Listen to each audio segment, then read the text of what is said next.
हिमाचल की ही हूँ और रिवालसर में भी हमारे बहुत सारे रिश्तेदार हैं। धर्मशाला हमारा अक्सर आना जाना रहता है। तो भिक्षुओं को देखना, मॉन्क्स को देखना, बौद्धिज्म से परिचित होना मेरे लिए कोई बड़ी बात नहीं है। हम लोग बचपन से ही इनके बीच घूमे हैं, पले बड़े हैं। Connect again soon. तो दोस्तों,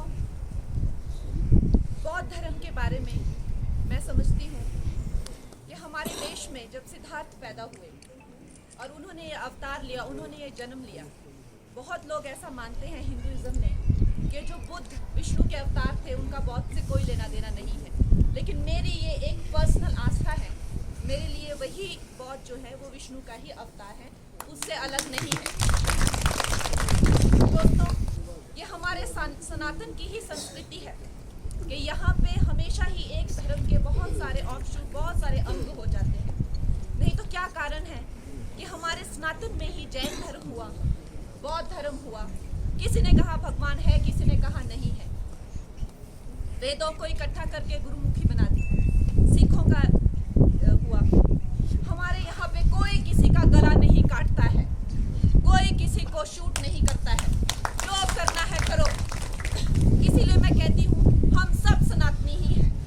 मुझे लगता है कि बौद्ध धर्म जो है वो सनातन से ही निकला है और मुझे नहीं लगता कि इसमें हमारे हिंदुस्तान में जो भी धर्म है वो हम सब, जिसे कहते हैं जो इंडस नदी के किनारे हैं, वो सब हिंदू हैं। मेरे लिए हम सब जो है वो इस धर्म से ही निकले हुए हैं।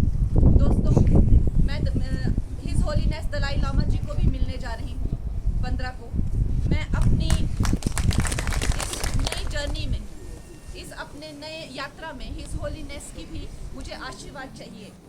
कुछ गलत फहमियाँ जो हैं वो हमारे बीच पनपी है, लेकिन मैं आपको दिल से ये कहती हूँ कि जैसा मैंने कहा कि मेरे लिए हर गुरु जो हैं, मेरे खुद के गुरु हैं, वो परम पूजनीय हैं जो इस भारत में हैं। और हिज होलीनेस जो धर्मशाला में जो रहते हैं, मेरे लिए और ज़्यादा परम प्रिय इसलिए है क्योंकि वो भी एक तरह से उन्होंने उस देश को ठुकरा के इस देश को चुना है। हमारे लिए इससे बड़ी और क्या बात हो सकती है। हिज होलीनेस हमारे लिए एक बहुत बड़ी लेजेंड है, हमारे लिए वो भारतीयता का एक बहुत बड़ा एक परचम है। इसलिए भारत का हर नागरिक उन्हें बहुत पसंद करता है। उन्होंने चीन के मुंह पे थप्पड़ मारा हुआ है और वो उन्होंने हमारे चाइना को, हमारे धर्मशाला को, हमारे हिमाचल को चुना है रहने के लिए। इसीलिए वो हमारे परम पूजनीय हैं। मैं 15 तारीख को उनका आशीर्वाद लेने जा रही हूँ। इसमें कोई संदेह नहीं होना चाहिए कि मेरी बौद्ध धर्म के बारे में क्या भावना है। आपको कोई भी भ्रमित करेगा, आपको कोई भी विचलित करेगा, आपको कोई संदेह नहीं होना चाहिए। इसका प्रमाण मैं आपको दूंगी। अगर आप मुझे चुनेंगे, अगर आप मोदी जी को वोट देंगे, मैं आपकी सेवा में तत्पर रहूंगी।